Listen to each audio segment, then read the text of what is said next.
The ground split beneath his feet, buildings cracked like paper, and screams filled the streets, but all Michael could think about was saving that little boy trapped under the rubble. Michael Turner, a 36-year-old single father, had faced many storms in life, but none like this one. It was supposed to be an ordinary morning in Los Angeles. He had dropped his 8-year-old daughter, Lily, at school and gone to work at the construction company where he had been employed for nearly a decade.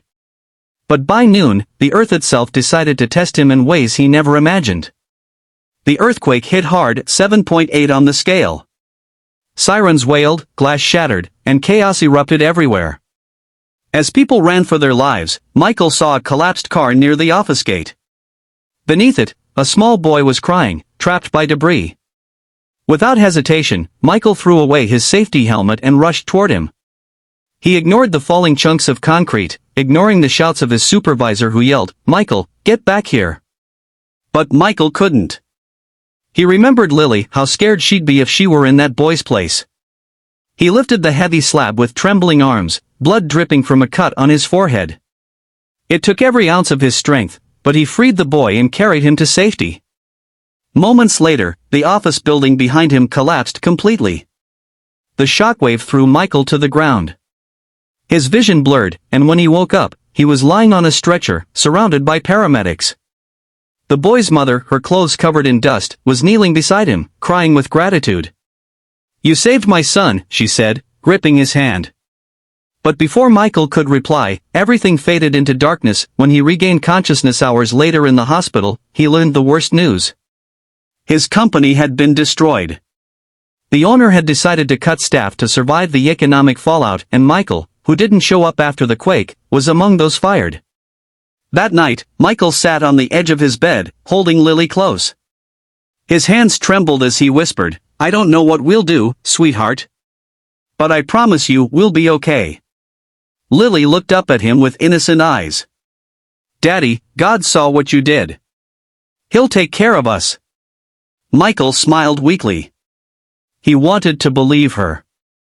He wanted to believe that good deeds still meant something in a world that often rewarded power over kindness. The next day, he returned home after visiting what was left of his office, just piles of dust and steel. His phone was dead, his wallet empty, and his heart heavy.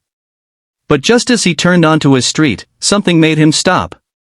His small, worn-down house was surrounded by 10 gleaming Ferraris. Red, black, white all lined neatly in front of his gate. Neighbors gathered, whispering and pointing. Michael froze, thinking it must be some mistake. To his surprise, her office door was open.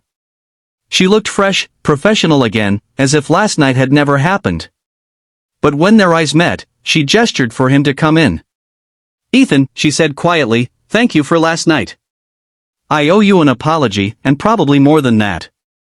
He shook his head. "You don't owe me anything, ma'am.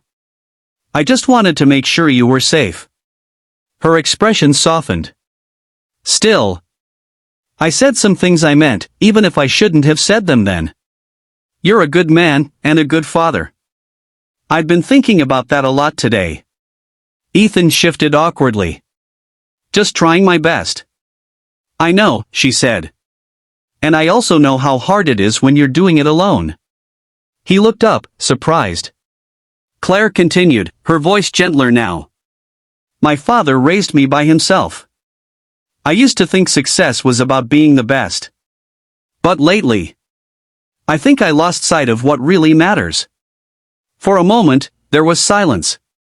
Two people, so different, yet both broken in quiet ways, seeing a reflection of each other.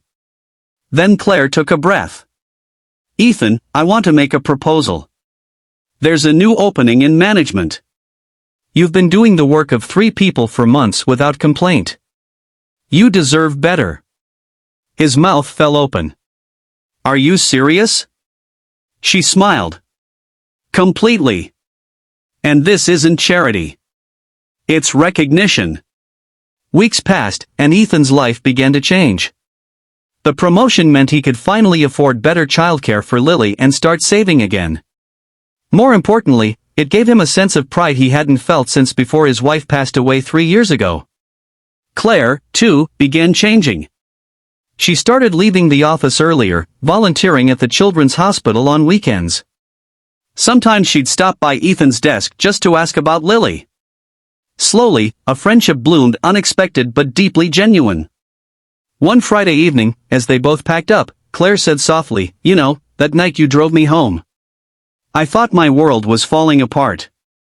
But maybe it was just falling into place." Ethan smiled. "Funny, I was thinking the same thing." Months later, at the company's annual gala, things looked very different. Ethan was now a confident manager, and Claire, though still his boss, felt more like a mentor and friend.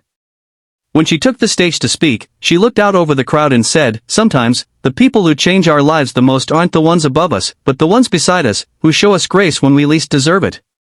Her eyes met Ethan's across the room. And in that moment, everyone clapped, unaware of the quiet story between them, the night a single dad drove his drunk boss home and reminded her, and maybe himself, what kindness truly means.